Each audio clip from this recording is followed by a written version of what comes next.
Assalamualaikum warahmatullahi wabarakatuh. Innal hamdalillah nahmaduhu wa nasta'inuhu wa nastaghfiruh wa na'udzu billahi min syururi anfusina wa min sayyiati a'malina. Man yahdihillahu fala mudhillalah wa man yudlil fala hadiyalah. Ashhadu an la ilaha illallah wahdahu la syarikalah wa ashhadu anna Muhammadan abduhu wa rasuluh. Ya ayyuhalladzina amanu taqullaha haqqa tuqatih wa la tamutunna illa wa antum muslimun. Ya ayyuhan nasu taqu rabbakumul ladzi khalaqakum min nafsin wahidah wa khalaqa minha zawjaha wa batha minhuma rijalan katsiran wa nisaa'a wattaqullaha alladzi tasaaluna bihi wal arham innallaha kana 'alaikum raqibah. Ya ayyuhalladzina amanu taqullaha wa qulu qawlan sadida yuslih lakum a'malakum wa yaghfir lakum dhunubakum wa may yuti'illaha wa rasulahu faqad faza fawzan 'azima. Amma ba'd, fa inna asdaqal hadits kitabullah wa khairal hadi hadi Muhammadin sallallahu alaihi wasallam wa syarrul umuri muhdatsatuha wa kullu muhdatsatin bid'ah wa kulla bid'atin dhalalah wa kulla dhalalatin finnar. Ma'asal muslimin, ikhwani fillah wa akhwati, bapak-bapak, ibu-ibu, saudara-saudari rahimani wa rahimakumullah. Alhamdulillah, segala puji bagi Allah Subhanahu wa taala yang banyak memberikan kepada kita kenikmatan-kenikmatannya, di antaranya nikmat keimanan dan keamanan. Semoga Allah Subhanahu wa taala senantiasa menghidupkan dan mewafatkan kita di atas keduanya. Ma'asal muslimin, ikhwani fillah wa akhwati, bapak-bapak, ibu-ibu, saudara-saudari rahimani wa rahimakumullah. Tema yang akan kita sama-sama pelajari pada kesempatan yang berbahagia ini tadi berkaitan dengan antara keimanan dan keamanan. Rasul SAW dalam hadis riwayat Imam At-Tirmidzi dan dihasankan oleh Syekh Al-Albani rahimahullah, Rasul SAW bersabda, "Man asbaha minkum aminan fi sirbihi, mu'afan fi jasadihi, wa indahu qutu yaumihi, faka'annama hizat lahud dunya." Kata Rasul SAW, barang siapa pagi hari dia aman di rumahnya, dia sehat jasmaninya, dan dia memiliki makanan seharinya, maka seolah-olah dia memiliki menggapai dunia ini. Ma'asal muslimin, ikhwani fillah wa akhwati rahimani wa rahimakumullah. Hadis ini menunjukkan kepada kita yang pertama, pentingnya keamanan. Alhamdulillah, kita sekarang ini bisa kumpul bersama-sama di masjid yang kita cintai ini. Salah satu sebabnya karena adanya keamanan. Tanpa keamanan, tidak mungkin kita bisa nyaman duduk di tempat yang mulia ini beribadah kepada Allah Subhanahu wa taala. Ini merupakan nikmat yang luar biasa, yang tidak mungkin orang itu bisa merasakannya kecuali kalau sudah hilang keamanan tersebut. Na'udzubillahi min dzalik. Jangan jauh-jauh. Ketika kemarin ada bakar-bakaran, sempat apa? Agak mencekam suasananya, meskipun hanya apa? Semalam saja. Ini sekali lagi, sebagaimana yang kedua, orang nggak akan mungkin bisa merasakan nikmatnya sehat kecuali kalau sakit. Ini sekali lagi nikmat-nikmat yang terkadang manusia tidak menyadarinya. Terutama masalah tadi, keamanan. Orang nggak mungkin bisa hidup bahagia, nyaman terutama di dunia ini, kecuali dengan adanya keamanan. Bahkan Nabi Ibrahim alaihissalam ketika berdoa kepada Allah, insya Allah dalam surat Al-Baqarah 126, Allah berfirman, wa id qala Ibrahimu rabbi ij'al hadza baladan amina warzuq ahlahu minas samarati man amana minhum billahi wal yaumil akhir. Ingatlah ketika Nabi Ibrahim berkata, wahai Rabbku, anugerahkan kepadaku keamanan. Ya Allah, berikan kepada negeri ini keamanan dan anugerahkan kepada penduduknya buah-buahan. Kata para ulama, Nabi Ibrahim mendahulukan permohonannya kepada Allah keamanan sebelum buah-buahan. Artinya keamanan lebih didahulukan daripada perekonomian. Gak akan mungkin ekonomi seorang manusia bahkan masyarakat bisa maju tanpa keamanan. Makanya Nabi Ibrahim mendahulukan keamanan sebelum perekonomian.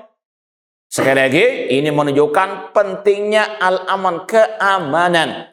Baik bagi pribadi, keluarga, masyarakat, bahkan negeri, kaum muslimin.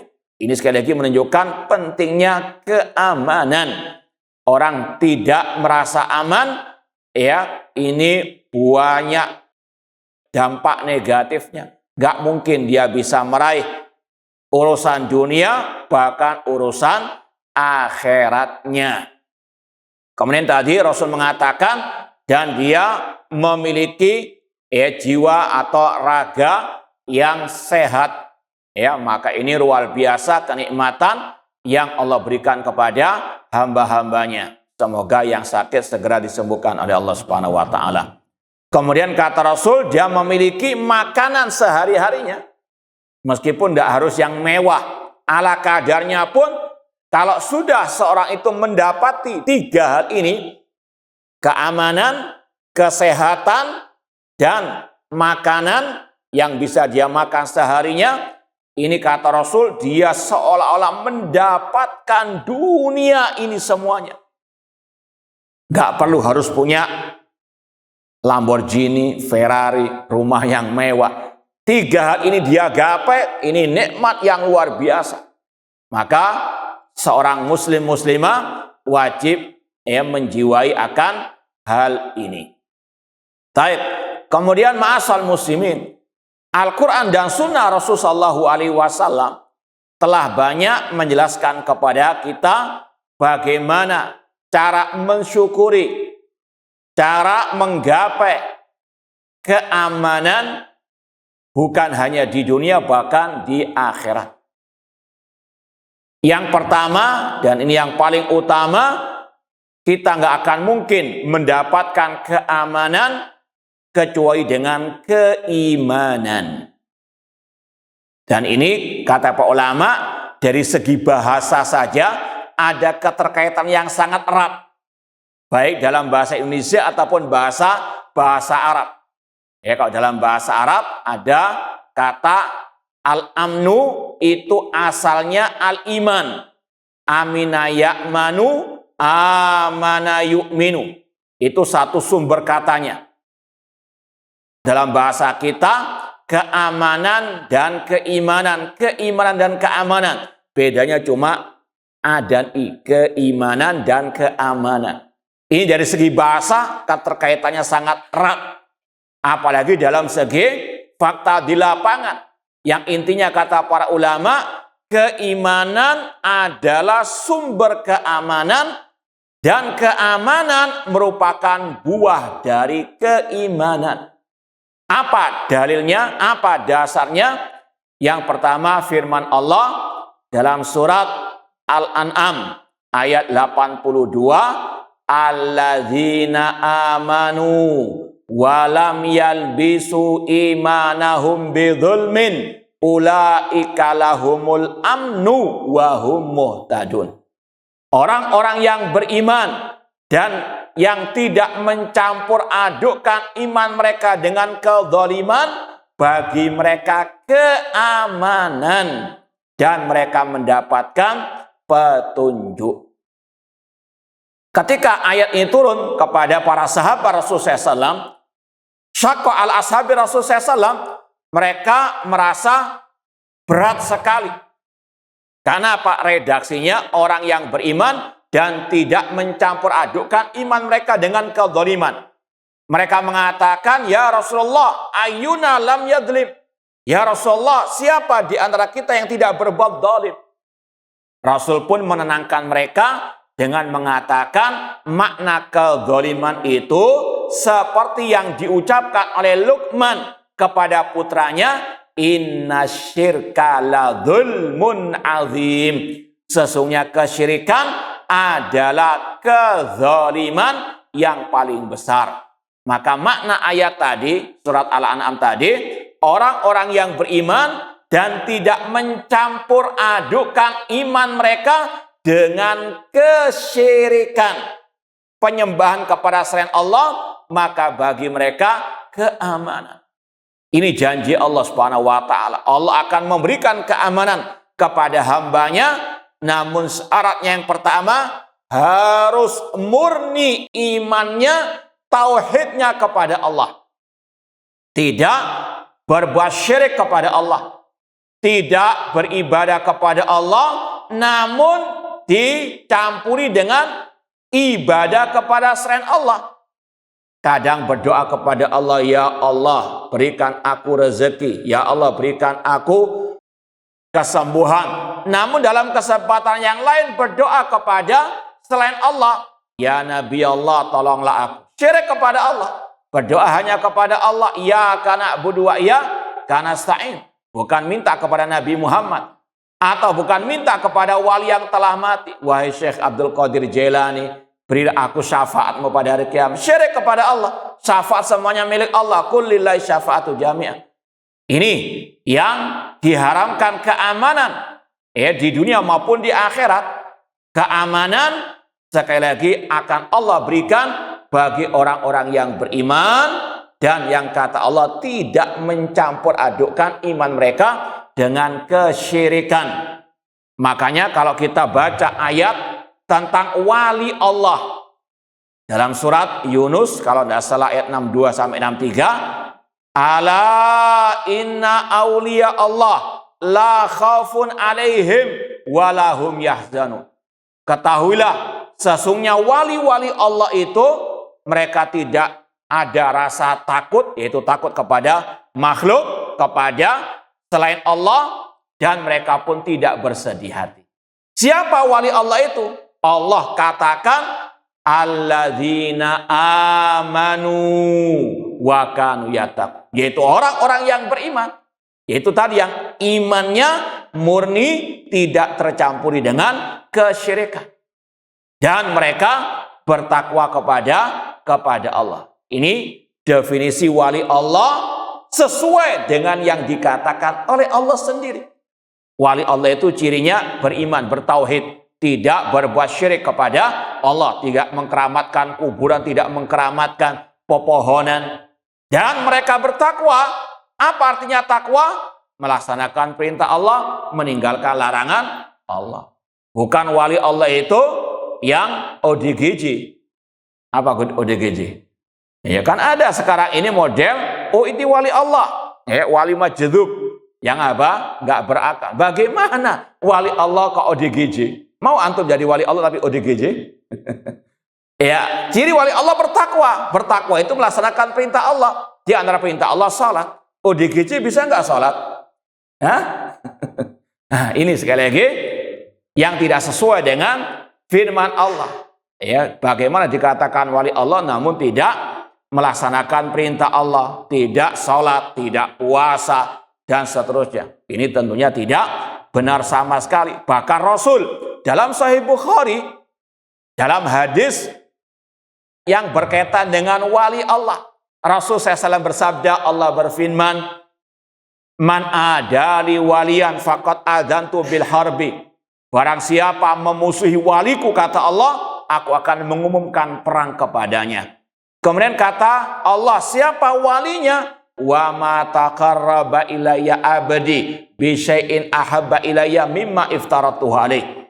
tidaklah hambaku mendekatkan dirinya kepadaku dengan yang lebih aku cintai dari yang aku wajibkan kepadanya.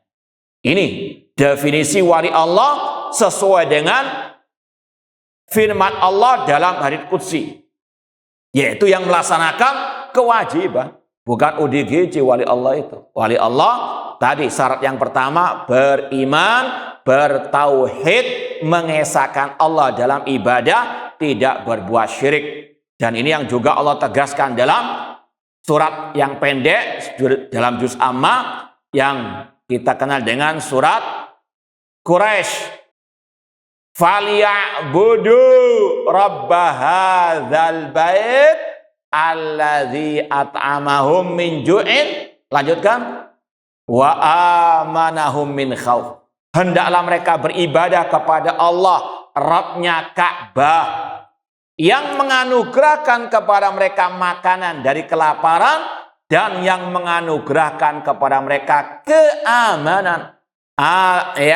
At'amahum min ju'in wa amanahum, dan memberikan mereka keamanan dari ketakutan. Kita yakini keamanan nikmat dari Allah. Allah yang berikan keamanan. Ya, terutama dalam diri hamba-hambanya. Maka tadi Allah memberikan syarat kalau manusia mau merasa aman dalam dirinya di dunia sampai akhirat, syaratnya falyabudu, hendaklah mereka beribadah kepada Allah semata. Dan ini Allah tegaskan lagi dalam surat An-Nur ayat ke-55.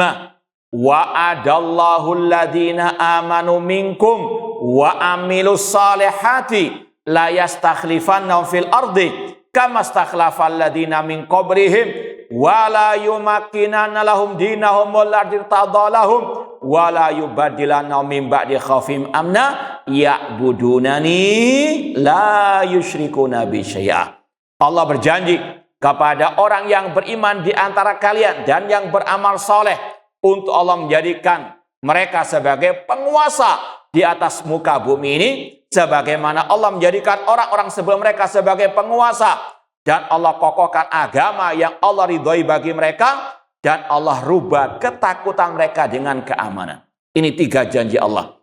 Allah berikan kekuasaan, Allah kokohkan, dan Allah berikan keamanan. Namun satu syaratnya, ya'budunani la yusyrikuna bi syai'a. Mereka beribadah kepadaku dan tidak berbuat syirik kepadaku. Ini sekali lagi yang wajib dipahami oleh setiap muslim muslimah. Kalau kita, keluarga kita, masyarakat kita, bahkan negeri kita mau aman, harus tegak di atas at-tauhid, meninggalkan segala bentuk kesyirikan kepada Allah Subhanahu wa ta'ala. Yang intinya tadi, keimanan, sumber keamanan, keamanan, buah dari keimanan. Kemudian yang kedua, di antara kiat menggapai keamanan, yaitu melaksanakan makna, arti dari seorang muslim dan mukmin. Melaksanakan arti dari makna al-muslim wal mukmin. Kalau kita mengaku sebagai orang muslim mukmin, Rasul SAW bersabda dalam hadis riwayat Imam Tirmidzi, al-muslim man salimal muslimun min lisanihi wa yadihi. Orang muslim, kata Rasul, definisinya adalah yang kaum muslimin selamat dari lisan dan tangannya. Sekali lagi, kata Rasul, al-muslim man salima. Ini ada juga keterkaitan secara bahasa. Al-muslim dari kata-kata as-salama, ya, salima. Al-muslim man salimal muslimun min lisani wa yadihi. Orang muslim adalah orang yang menahan diri, tidak menyakiti, tidak mendolimi kaum muslimin, sehingga kaum muslimin yang lain selamat dari gangguan lisan dan gangguan tangannya. Ya, sekali lagi, orang muslim menjaga keselamatan orang lain. Bahkan bukan saja orang muslimin, bahkan orang kafir pun haram untuk didolimi, untuk diganggu.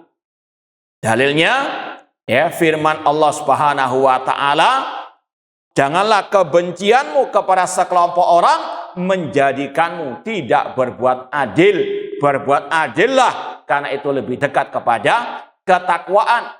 Dan Allah juga berfirman dalam surat Al-Mumtahanah, la yanhakumullahu 'anil ladzina lam yuqatilukum fid din wa lam yukhrijukum min diyarikum an tabarruhum wa tuqsitu ilaihim innallaha yuhibbul muqsitin. Allah tidak melarang kalian wahai kaum muslimin berbuat baik kepada orang kafir yang tidak memerangi kalian dan tidak mengusir kalian dari rumah kalian, ya, dan kalian agar berbuat adil kepada mereka. Allah cinta kepada yang berbuat keadilan.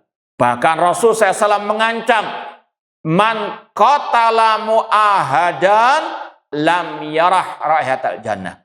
Barang siapa membunuh orang kafir mu'ahad, seperti turis asing, maka kata Rasul, dia tidak akan mencium bau surga. Ya, sekali lagi ini ancaman bagi yang mengganggu orang kafir. Orang muslim menjaga keselamatan orang lain. Bukan hanya kaum muslimin, bahkan orang kafir pun diharamkan didolimi. Kalau mau dibahas lagi kata para ulama, orang kafir itu ada beberapa kategori. Kafir zimmi, yaitu orang kafir yang bertempat tinggal, berdomisili di negeri kaum muslimin.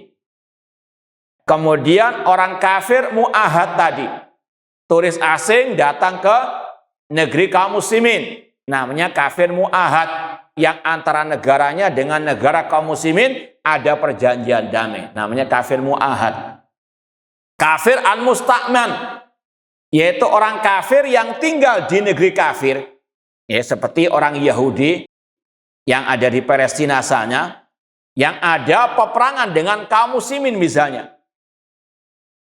Maka namanya kafir musta'man. Ketika datang ke negeri kaum muslimin, dapat jaminan keamanan dari pemerintah kaum muslimin atau dari sebagian kaum muslimin. Itu namanya kafir musta'man. Tiga kategori orang kafir ini haram dizalimi, dibunuh. Ancamannya tadi, man qatala mu'ahadan lam yarahal jannah. Man qatala ahla dhimmatina lam yarahal jannah. Barang siapa membunuh orang kafir mu'ahad, kafir zimmi, kata Rasul, dia tidak mencium bau surga. Yang boleh dibunuh cuma satu saja. Al-kafir al-harbi. Orang kafir yang turun di medan pertempuran dengan kaum muslim. Sekali lagi, ini yang harus dipahami, ya, karena seperti yang kita ketahui bersama bagaimana kekejaman kelompok teroris. Ya, teroris bukan dari Islam dan dari kaum muslimin. Makanya tadi mereka jauh dari ciri muslim. Orang muslim menjaga keselamatan orang lain. Jangankan ya orang muslim, orang kafir pun yang musta'man, yang mu'ahad, yang dhimmi haram dibunuh. Yang boleh dibunuh cuma satu, yang memang turun di medan pertempuran. Itu yang boleh dibunuh. Yang lain haram dibunuh. Rasul yang mengancam tadi, man qatala mu'ahadan man qatala ahla dhimmatina. Nah, intinya orang muslim yang menjaga keselamatan kaum muslimin lewat lisannya, lewat tangannya. Tangannya tidak menumpahkan darah, tidak memukul tanpa hak. Demikian pula lisannya, ya, tidak menuduh dengan tuduhan dusta. Atau kalau sekarang ini juga sama dengan yang di medsos. Hati-hati, jangan menyebarkan berita-berita hoax ataupun yang berkaitan dengan ya keamanan negeri kaum muslimin. Hati-hati. Ya, dan kita wajib meyakini lisan akan ada pertanggungjawaban di hari kiamat kelak. Ma yalfidhu min qaulin illa ladaihi raqibun atid. Tidaklah yang keluar dari mulut manusia kecuali ada malaikat yang mencatat. Dan semuanya akan ada pertanggungjawaban di hari kiamat. Lisan dan juga sekarang tulisan. Ya, di medsos, hati-hati. Jangan komen, jangan buat berita, jangan menebarkan berita yang tidak benar. Apalagi yang berkaitan dengan stabilitas nasional harus betul-betul berhati-hati. Nanti akan ada penjelasan lebih lanjut. Kemudian Rasul mengatakan lagi tentang siapa orang mukmin. Dalam lanjutan hadis tadi, al-mu'min man aminan nas ala dima'ihim wa amwalihim. Orang mukmin yang menjaga keamanan darah dan harta orang-orang yang beriman. Ini ada kaitan al-Islam wassalamah, antara Islam dan keselamatan, antara al-iman dan al-aman, keamanan. Al-mu'min man aminahun nas ala dima'ihim wa amwalihim. Orang mukmin yang sejati yang menjaga darah dan harta manusia, tidak menumpahkan darah orang lain tanpa hak dan juga tidak mengambil harta orang lain tanpa hak, menjaga keamanan.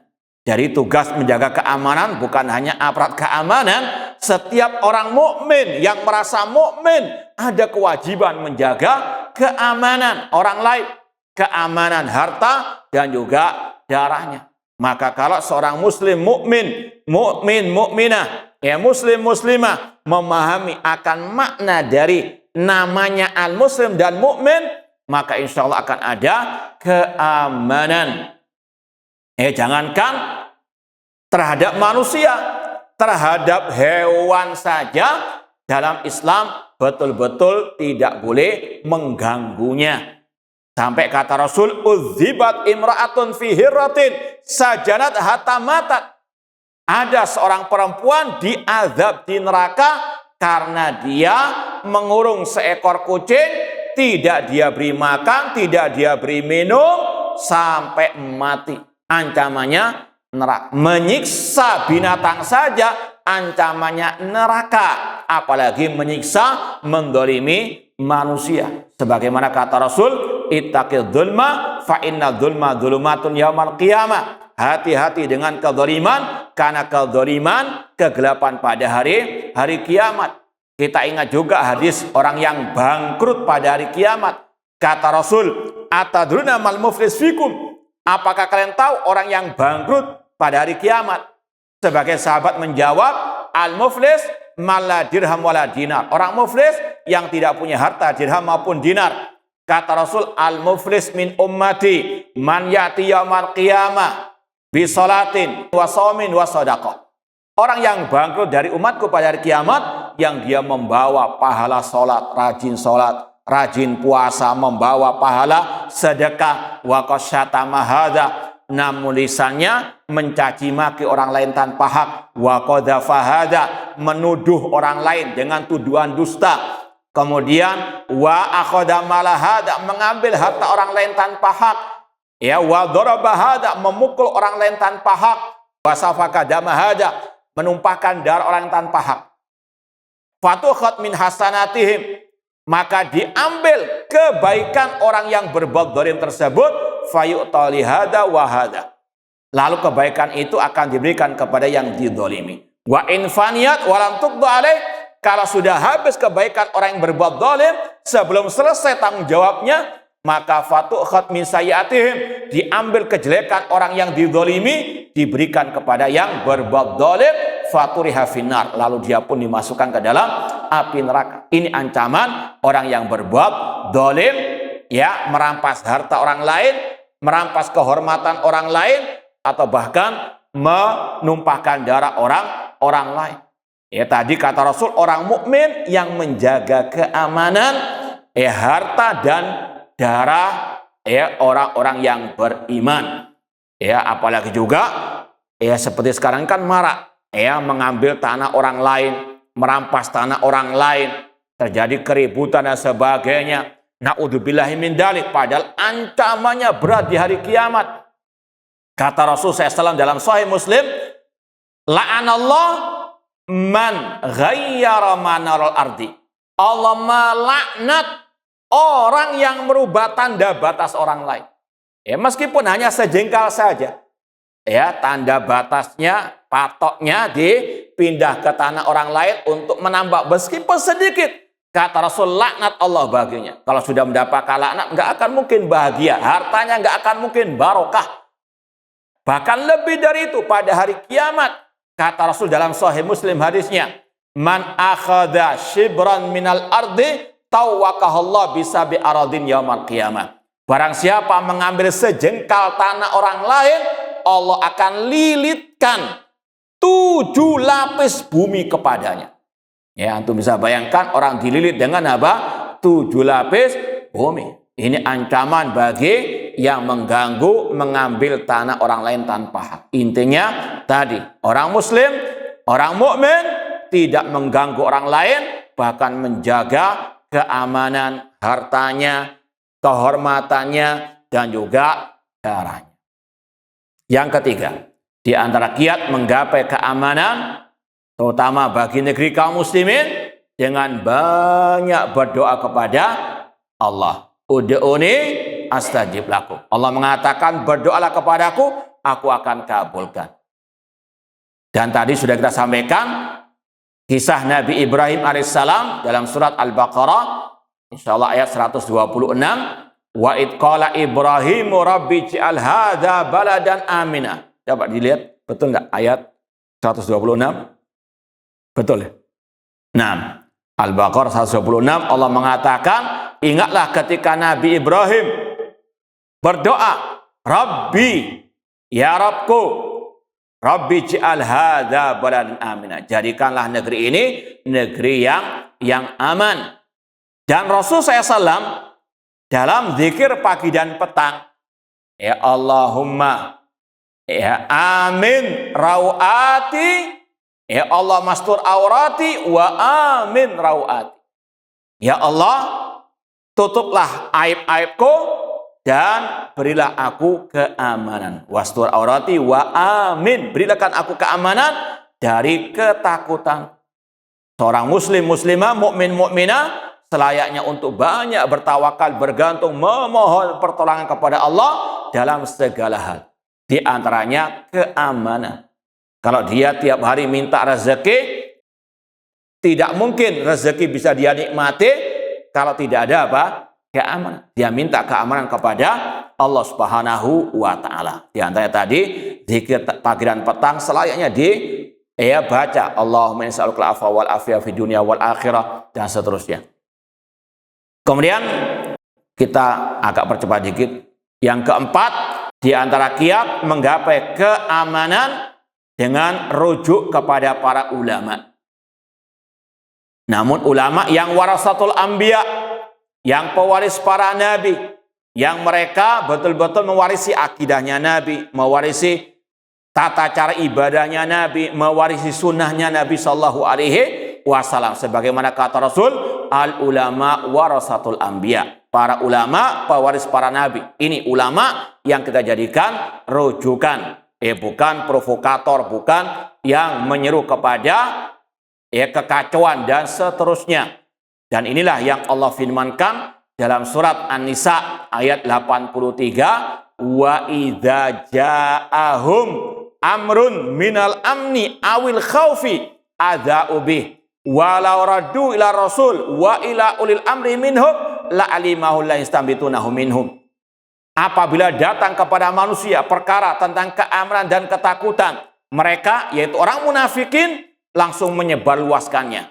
Seandainya mereka mau mengembalikannya kepada Rasul, kepada sunnah Rasul, dan kepada ulil amri, kata Imam Al-Qurtubi, kepada para ulama, maka mereka akan tahu hakikat hukumnya tersebut.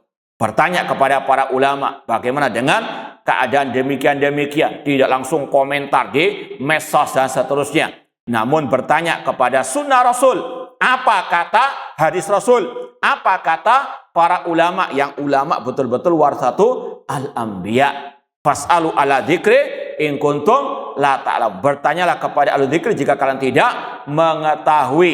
Dan dari sini pula kata para ulama, hati-hati dengan kabar berita. Harus betul-betul selektif. Tidak semua berita bisa kita terima, tidak bisa kita sebarkan. Rasul mengatakan, kafa bil mar'i kadziban an yuhadits bi kulli ma sami'. Cukup seorang itu dikatakan pendusta kalau dia menyebarkan yang dia dengar. Apalagi di dunia maya sekarang. suara orang bisa ditiru. Orang dipotong-potong videonya, ditempelkan komentar yang enggak, dikira itu ucapannya, padahal itu palsu, dusta. Hati-hati. Ya ayyuhalladzina amanu in ja'akum fasiqun binaba'in fatabayyanu. Allah mengatakan, wahai orang yang beriman, jika datang berita dari orang fasik, maka telitilah. Ya, tabayyanu. Kita, apalagi sekali lagi di dunia maya sekarang nggak tahu yang menyebarkan berita ini jin atau manusia, orang kafir atau orang mukmin, orang fasik atau tidak, ya siapa kita nggak tahu. Hati-hati. Berapa banyak kekacauan gara-gara apa? Berita hoax, terutama di medsos. Ya, kita dikasih akal, dikasih ya nikmat, ya akal yang sehat kita gunakan untuk bisa menyaring mana yang hak, mana yang batil, mana benar atau tidak. Minimal tadi, fatabayyanu. Ya, kalau kita sebarkan berita bohong, kita dapat dosanya. Apalagi dalam ungkapan Ali bin Abi Thalib radhiyallahu anhu, beliau mengatakan la takunu ujulan madzayi budzuran. Kata Al Khalifah Rasyid Ali bin Abi Thalib, jangan kalian tergesa-gesa menerima berita, menyebarkan berita, jangan tergesa-gesa. Kemudian kata beliau, madzayi, jangan menjadi provokator, naudzubillah min dzalik, dan jangan menjadi budzuran, yaitu tadi sama dengan provokator yang menyebarkan ketakutan dan seterusnya. Dan kita ingat semuanya akan ada pertanggungjawaban di hari kiamat. Yang kelima, di antara kiat menjaga keamanan yaitu dengan kita bersikap yang bijak kepada pemimpin kaum muslimin. Entah itu khalifah, entah itu raja, entah itu presiden, yang penting dia muslim. Al-Quran dan Sunnah banyak menjelaskan kepada kita sikap bijak terhadap pemimpin kaum muslimin. Ya ayyuhalladzina amanu ati Allah wa ati Rasul wa ulil amri minkum. Wahai orang yang beriman, taatilah Allah, taati Rasul dan pemimpin di antara kalian. An-Nisa 59. Dalam Sahih Bukhari, Sahih Muslim, kalau kita punya kitab Sahih Bukhari Muslim, ada Kitabu Al-Ahkam. Dalam Sahih Bukhari ada kitab Ahkam. Hadis-hadis tentang bagaimana bersikap kepada pemimpin kaum muslimin. Dalam Sahih Muslim ada kitab Al-Imarah, kepemimpinan. Hadis-hadisnya banyak tentang masalah bagaimana seorang muslim bersikap kepada pemimpinnya, entah itu khalifah, raja atau presiden. Di antaranya wajib mendengar dan taat dalam hal yang tidak bermaksiat kepada Allah. Rasul mengatakan alal mar'il muslim asam wa ta'a fi ma ahabba wa kariha illa an yu'mara bi ma'siyatin. Wajib bagi seorang muslim mendengar dan taat kepada pemimpin kaum muslimin dalam hal yang dia cintai atau yang dia tidak cintai, kecuali kalau diperintah berbuat maksiat, maka tidak boleh taat kepada perintah yang maksiat tersebut. Kemudian Rasul mengatakan, man ra'a min amiri syai'an yakrahu falyasbir. Barang siapa yang melihat dari pemimpinnya sesuatu yang tidak dia sukai, maka bersabarlah. Ini perintah Rasul SAW. Tidak berbuat anarkis, mencaci maki pemimpin, tidak bahkan audzubillah min dzalik menyeru kudeta. Sepakat ulama Ahlussunnah, apalagi kalau kita lihat dalam kitab-kitab akidah salaf, tidak ada satupun yang menyuruh mencaci maki, mengkudeta pemimpin kaum muslimin. Imam At-Tahawi mengatakan dalam akidah Tahawiyahnya, wala nalal khuruj al a'immatina wa injaru, kita mengharamkan kudeta terhadap pemimpin kaum muslimin meskipun mereka berbuat dolim. Kenapa? Kerusakannya lebih besar. Kalau ada pemberontakan kudeta yang terjadi kekacauan. Makanya ada kata-kata bijak di belakang truk. Enak zamanku. Apa itu? Lanjutkan. Ini kata-kata bijak dari orang-orang awam sebetulnya. Meskipun itu sudah ada hadisnya, ucapan ulama salaf. Intinya sekali lagi hati-hati. Jangan ikut provokator. Ikuti sunnah Rasul SAW. Ikuti ucapan para ulama as-salaf, karena keamanan ini sangat berharga, dan tidak akan ada yang merasakan nikmatnya luar biasa keamanan kecuali yang telah kehilangan. Naudzubillahi min dzalik. Nah, lanjut apa cukup? Sebenarnya baru separuh perjalanan nih. Gimana? Cukup? Baik, kalau mungkin ada pertanyaan ya, atau cukup tutup pertanyaan. Nah, silahkan. Silakan. Salam. Bismillah. Keamanan secara fisik atau keamanan dari akidah kita lebih mana yang fokus keamanan? Bisa jadi orang itu aman fisiknya, akidahnya terganggu, atau akidahnya bagus tapi keamanan. Ya. Dalam kondisi dia sakit apa sakit, akidahnya itu tetap. Ya. Fokusnya kedua-duanya, Pak. Fokusnya kepada keamanan zahir dan batin. Makanya judulnya keimanan dan keamanan. Keimanan itu sumber keamanan. Keimanan yang benar, tauhid yang benar, tadi syaratnya tidak dicampuri dengan kesyirikan. Akidahnya aman dari kesyirikan. Itu yang kita tekankan dua-duanya. Keimanan itu berkaitan dengan keamanan akidahnya. Tidak terganggu dengan kesyirikan, tidak dicampuri oleh khurafat dan seterusnya. Maka keamanan akidah itu sumber keamanan jasmani dan raganya. Itu ada keterkaitan yang sangat erat. Keimanan sumber keamanan, keamanan buah dari keimanan. Nah, ada yang lain? Silakan.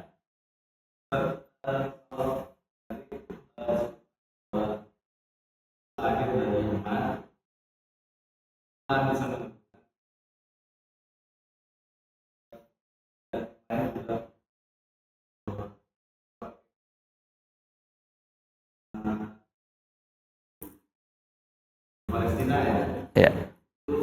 Seolah-olah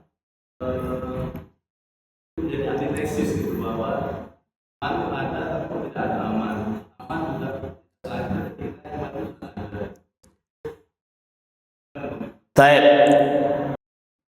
Kita menjelaskan kaidah secara umum tadi, keamanan adalah buah dari keimanan. Ya, maka setiap manusia yang mau meraih keamanan harus memperbaiki keimanannya. Kalau masih kurang keamanan, maka harus dikoreksi keimanannya. Ya, ini bukan untuk menjas yang satu kelompok ataupun masyarakat tertentu, namun ini sekali lagi kaidah secara umum, ini yang Allah firmankan, dan Allah sebagai Al-Khaliq tahu buah dan juga sumber daripada keimanan dan keamanan tersebut. Maka ketika manusia belum merasakan keamanan, baik yang berkaitan dengan dirinya masing-masing, meskipun mungkin manusia itu dalam segi dohirnya kelihatan aman karena banyak penjaga keamanannya, tapi kalau nggak ada tauhid, nggak ada iman, hatinya penuh dengan rasa ketakutan. Ini sudah sunatullah, dan Allah yang maha tahu hati manusia. Maka sekali lagi, segala bentuk yang mengganggu keamanan itu sumbernya tidak adanya keimanan. Makanya kalau ada yang berkata juga, gimana dengan negeri-negeri kafir yang katanya aman dan sebagainya? Siapa bilang banyak keamanan, banyak ketakutan mereka. Contoh negara adidaya katanya di Amerika, berapa banyak pembunuhan di sana. Bahkan terutama di beberapa kota itu pernah ada satu orang yang kerja di sana cerita, dia jaga kayak kantin lah. Terutama ketika sarapan itu banyak yang tinggal situ. Itu kalau malam pasti banyak tembak-tembakan antara geng ini dengan geng itu. Tidak ada rasa aman. Kalau ada perampok bawa senjata, sudah kasih semua, jangan melawan, pasti mati. Itu katanya negara yang aman. Na'udzubillah min dzalik. Sekali lagi, ini yang wajib untuk dipahami, bahwasanya ini kaidah dalam Al-Qur'an. Bahwasanya Allah yang maha tahu. Maka keamanan adalah buah daripada keimanan. Makanya Rasul SAW di awal kali dakwah beliau sampai 10 tahun pertama dakwah tauhid. Meskipun banyak gangguan, para sahabat ada dibantai, yang dibunuh, tapi beliau sabar tetap menggembleng al-iman dan at-tauhid. Ya, intinya sekali lagi, semua bentuk keamanan, ya, terutama keamanan tadi secara batin, ya, baik berupa keamanan person ataupun masyarakat, itu sumbernya apa? Keimanan. Ya, sekali lagi, ini bukan menghukumi. Ya, tadi kelompok-kelompok tertentu, namun sekali lagi secara umum keimanan sumber daripada apa? Keamanan. Maka yang belum merasakan keamanan perlu untuk memperbaiki keimanan. Baik, ada yang mau ditanyakan lagi? Iya. Maka setelah dia tidak jadi pemimpin lagi, hak-hak. Baik. Pertanyaannya, kalau dulu atau mantan pemimpin, apakah masih punya hak-hak seperti dulu? Tentunya tidak sama persis, ya, dalam artian ini kalau kita bahas hak pemimpin kaum muslimin tadi sudah dijelaskan dalam Al-Quran dan Sunnah Rasulullah SAW. Yang pertama, hak pemimpin dibaiat. Kalau sudah nggak jadi pemimpin, ya nggak perlu dibaiat lagi, sudah selesai masa tugasnya. Yang kedua, dihormati sebagai pemimpin. Sekarang bukan jadi pemimpin, tapi tetap dihormati sebagai seorang muslim. Seorang muslim punya hak, tidak boleh diganggu kehormatannya, hartanya, demikian pula dengan darahnya. Ya, dalam arti tadi, al-muslim man saliman muslimun min lisani wa yadi. Bukan berarti kalau nggak jadi pemimpin, kemudian dicaci maki, kemudian dituduh macam-macam, ya nggak benar juga. Sekali lagi, yang menuduh, kalau dengan tuduhan dusta, hati-hati pada hari kiamat akan ada apa? Nah, al-qisas, ada pengadilan akhirat. Nah, sekali lagi, tidak sama seperti dahulu, cuma tetap harus dijaga apa? Kehormatannya. Nah, wallahu ta'ala alam. Gimana? Lanjut apa? Cukup? Silakan.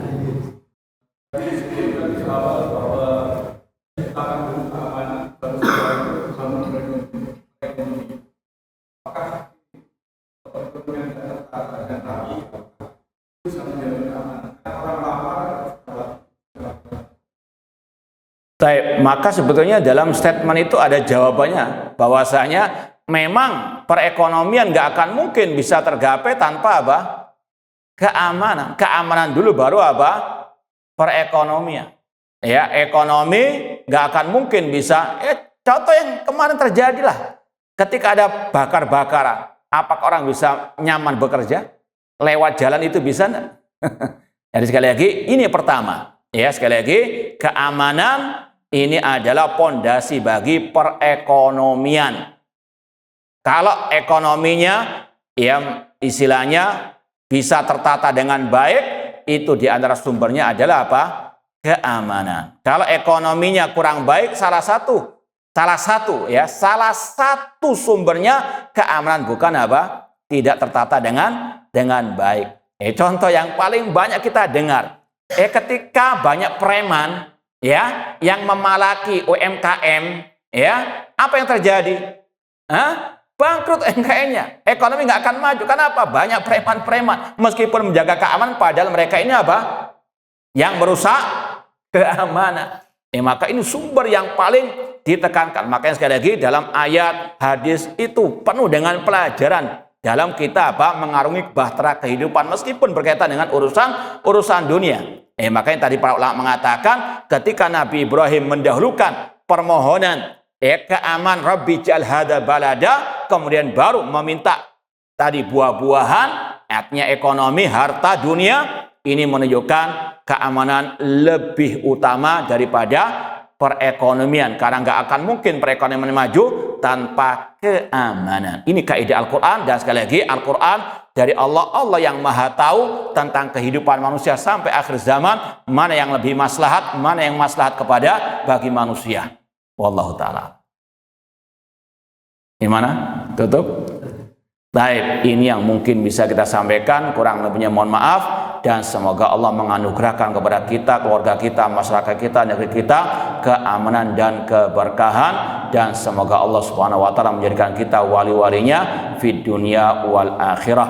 Sekali lagi, kurang lebihnya mohon maaf, wa jazakumullahu khairan perhatiannya. Aku qouli hadza wa akhiru da'wana Anilhamdulillahirabbil alamin. Wassalamualaikum warahmatullahi wabarakatuh.